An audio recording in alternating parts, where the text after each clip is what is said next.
अस्सलाम वालेकुम viewers, welcome back to gist social lab. इंसान आज तहज़ीब और तरक्की के दौर में ज़िंदगी गुजार रहा है और ये तहज़ीब और तरक्की ही इंसान के लिए एक बहुत बड़ा ख़तरा बनती जा रही है। अगर हम थोड़ा सा ज़रा पीछे नज़र दौड़ाएं और देखें कि पत्थर के ज़माने में जब इंसान ने अपनी आँख खोली और उस वक्त इंसान के पास कोई सहूलियात मैसर नहीं थी और इंसान जो है वो दर बदर की ठोकरें खा रहा था। आखिर आज इंसान परेशान क्यों है और आखिर आज इंसान इस तहज़ीब और तरक्की के दौर में परेशान क्यों है और क्यों अपने लिए सहूलियात पैदा नहीं कर पा रहा। आखिर इंसान क्या अकेले ज़िंदगी गुजारना चाहता है? क्या आखिर इंसान के लिए अकेले ज़िंदगी गुजारना मुमकिन है?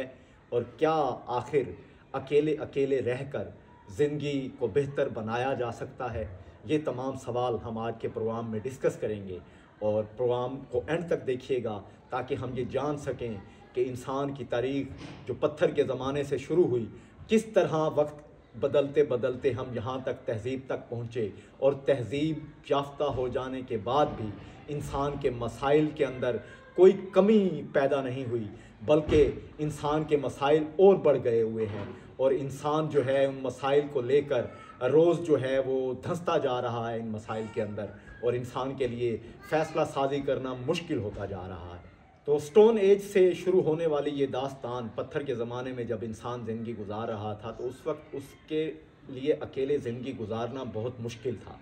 वो फ़ैसला नहीं कर पा रहा था कि किस तरह अपनी ज़िंदगी को गुजारे, कि एक ही इंसान और उस एक इंसान को ही शिकार भी करना है, ख़ुद को जंगली जानवरों से भी महफूज रखना है और ख़ुद के लिए घर के जो मामलात हैं, उसके लिए जो छत है, उसके लिए जो प्रोटेक्शन है, वो तमाम मामलात भी उसके लिए मेंटेन करना एक बहुत बड़ा मसला था। तो इस तनाज़र के अंदर जो है इंसान की ज़िंदगी की जो मुश्किलात थी, जो दुश्वारियाँ थीं, वो बहुत ज़्यादा थी। तो इंसान ने कोशिश की कि अगर वो अपने ही जैसी कोई अगर मखलूक तलाश कर ले और उस मखलूक के साथ रहना शुरू करे तो शायद उसके लिए आसानियाँ पैदा हों।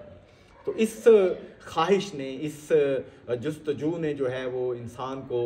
जो है वो चलने पर मजबूर किया और तलाश पर मजबूर किया कि वो किसी तरह से अपने जैसी मखलूक को तलाश करे। मुद्दों एक सदियों ये दास्तान चलती रही और सदियों बाद जब उसको कोई अपने ही जैसा एक इंसान मिला जो कि हूबहू इंसान के जैसा था तो उसकी खुशी की इंतहा ना रही। तो उसने सोचा कि अब उसकी ज़िंदगी में कुछ मसाइल का हल होगा और वो उसके साथ अपना दुख दर्द शेयर कर सकेगा, अपना दुख दर्द बांट सकेगा और इस तरह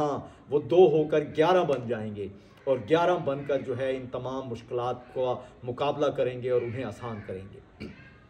इस तरह इंसान ने ये जो बुनियाद बनी, ये बात इंसान की कबीले की, उस दौर में जब इंसान जंगल के ज़माने में, पत्थर के ज़माने में रह रहा था तो कबीला जो है वो एक सबसे बड़ा ज़रिया था इस सब कुछ का। तो कबीले में जो कबीला बुनियाद बना, बुनियादी तौर पर इस सफ़र की, इस तलाश की, जो इंसान ने तलाश की तो वो तलाश करके इंसान ने एक कबीला बना लिया और जब एक कबीला बन गया तो इंसान ने अपने काम बांटना शुरू कर दिए। इंसान ने अपनी ड्यूटियां तकसीम करना शुरू कर दी कि जानवरों का शिकार जो है वो ये शख्स करेगा कबीले में और कबीले के तहफ़्फ़ुज़ और प्रोटेक्शन जो है वो ये शख्स करेगा कबीले के अंदर और कबीले के शिकार का बंदोबस्त या औज़ार का बंदोबस्त जो है वो फ़ला फ़र्द करेगा कबीले के अंदर। तो ये तमाम जब रोल तकसीम हो गए तो इंसान के लिए ज़िंदगी गुजारना आसान हो गया। तो कबीला बना और फिर कबीले के बाद बस्तियां और फिर बड़े बड़े शहर और बड़े बड़े मुल्क आज इस सब कुछ का एक मॉडल है। बुनियादी तौर पर ये सब कुछ किया इसलिए गया कि इंसान के लिए सहूलतें पैदा की जा सकें, इंसान की ज़िंदगी को आसान बनाया जा सके, इंसान की ज़िंदगी के अंदर जो है वो काम की जो तकसीम है उसको बेहतर अंदाज से किया जा सके और इंसान के ज़िंदगी में जो मामलात हैं ज़िंदगी के वो बेहतर और आसान तरीके से चल सकें। तो इस सब कुछ को लेकर जो है ये कबीले की बुनियाद रखी गई और आज भी अगर हम ज़रा इस बात को देखें तो इसी मॉडल पर ये बस्ती, शहर और ममालिक जितने भी बड़े बड़े मुल्क जो हैं वो सब के सब इसी मॉडल पर काम कर रहे हैं कि इंसान के लिए सहूलतें फराहम की जा सकें, इंसान को बेहतर से बेहतर तरक्की की जानिब जो है गामजन किया जा सके इंसान को। लेकिन ये सब कुछ करने के बावजूद भी आज इंसान जब बहुत तहजीब याफ्ता हो गया है, बहुत तरक्की याफ्ता हो गया है, तरक्की के कई मनाजिल हमने तय कर लिए हैं, लेकिन सवाल वहीं का वहीं खड़ा है कि क्या इंसान के मसाइल हल हुए? नहीं, बल्कि इंसान के मसाइल और बढ़ते गए। तो अगर इंसान के मसाइल बढ़ते गए तो फिर हमें ये सोचने की ज़रूरत है कि आखिर इस तंजीम साजी का फ़ायदा क्या हुआ। अब इस तंजीम साजी के नतीजे के तौर पर बहुत सारी जो चीज़ें हमारे यहाँ मुस्तकबिल में हुई और जो तरक्कियाँ हुई, जितना कुछ भी हुआ वो सब कुछ इस तंजीम साजी की वजह से हुआ। लेकिन बदकिस्मती से आज हम तहजीब याफ्ता माशरे के अंदर, पाकिस्तान के अंदर ज़िंदगी गुजार रहे हैं, लेकिन इस तहजीब याफ्ता पाकिस्तानी माशरे के अंदर हमें तंजीम साजी का कोई हक़ नहीं है। आज अगर हम लोग थोड़ा माजी में देखें तो इस तंजीम साजी की वजह से ही पाकिस्तान के अंदर जो है बहुत बड़ी बड़ी मूवमेंट्स चली, और इवन इसी तंजीम साजी की वजह से ही हमने पाकिस्तान को हासिल किया। पाकिस्तान जो करारदाद पाकिस्तान और पाकिस्तान को हासिल करने की जितनी तहरीक है, ये एक तंजीम थी जिसने ये सारा काम किया। लेकिन बदकिस्मती से हम जितने तहजीब याफ्ता होते जा रहे हैं, शायद हमारे जो सोच पर कदगन हैं, जो हमारी बोलने की आज़ादी है, हमारी सोचने की आज़ादी है, वो सल्ब होती जा रही है। पाकिस्तान के अंदर तंजीम साजी का जो अमल है वो इसलिए ज़्यादा देर तक चल नहीं सका क्योंकि हुकूमती सतह पर जो है वो इस पर बहुत सारी पाबंदियाँ आयद कर दी गई। सबसे पहले तो यहाँ पर जो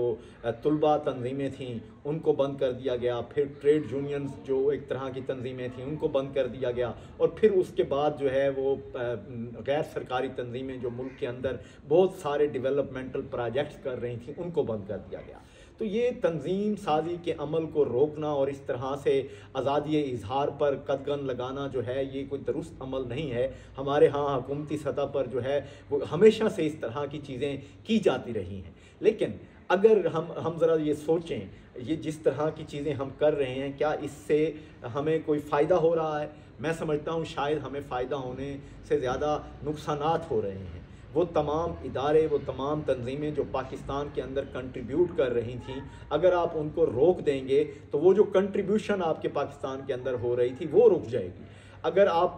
तुलबा तंजीमों पर पाबंदी लगा देंगे तो तुलबा के अंदर जो सियासी फ़िक्र है वो कभी पैदा ही नहीं होगी, और अगर वो पैदा नहीं होगी तो किस तरह की नस्ल हम पैदा करने जा रहे हैं। इसी तरह से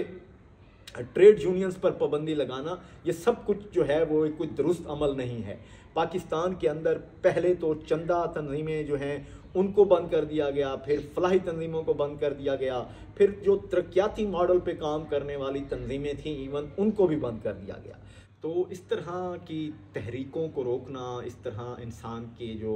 सोच है, इंसान के जो ख्यालात हैं उनको रोकना, उन पर कदगन लगाना, उन पर पाबंदियाँ लगाना, तंजीम साजी को रोक देना, तो ये तमाम अमल जो हैं वो इस बात का वाज़े सबूत हैं कि शायद हम एक ऐसा माशरा कायम करना चाहते हैं जहाँ पर जो सिर्फ हम सोच रहे हैं या जो सिर्फ हम चाह रहे हैं वही जो है उसी पर अमल पैरा हो और तमाम लोग उसी तरह से सोचें। तो ये कतई तौर पर किसी तरह से दुरुस्त अमल नहीं है। अगर आप लोगों को सोचने देंगे, लोगों को सोच की आज़ादी देंगे, लोगों को तंजीम साजी की आज़ादी देंगे, लोगों को काम करने की आज़ादी देंगे, तो उससे आपका ही फ़ायदा होगा। उससे वो हुकूमत जो भी उस वक्त की हुकूमत होगी उसके अंदर वो लोग कंट्रीब्यूट कर रहे होंगे और रियासत जो है वो तरक्की के मनाजिल तय करेगी। हम लोग तंजीम साजी के अमल को रोक कर बुनियादी तौर पर जो है वो पाकिस्तान को एक इस तरह का माशरा बना देना चाहते हैं जहाँ पर हर फ़र्द एक दूसरे फ़र्द से अलग है और जैसे फ़र्द का आपस के अंदर कनेक्शन ही पैदा ना हो ताकि वो किसी तरह की कोई मज़ाहमियत ना कर सकें और किसी तरह की हुकूमत पर कोई बात ना कर सकें। तो हमारी हुकूमत पाकिस्तान से ये गुजारिश है, अपील है कि प्लीज़ इस मसले को सोचें और जो माजी की हुकूमतों ने जिस तरह के गलत फ़ैसले किए और तंजीम साजी पर पाबंदी लगाई, इस पाबंदी को उठाएं ताकि हर जगह पर हर फ़र्द और हर ग्रोह का जो एक हक़ है तंजीम साजी का, जो कि हमारे आइन में भी मौजूद है, वो अपने इस हक़ को इस्तेमाल करके उसके मुताबिक बेहतर ज़िंदगी गुजार सकें।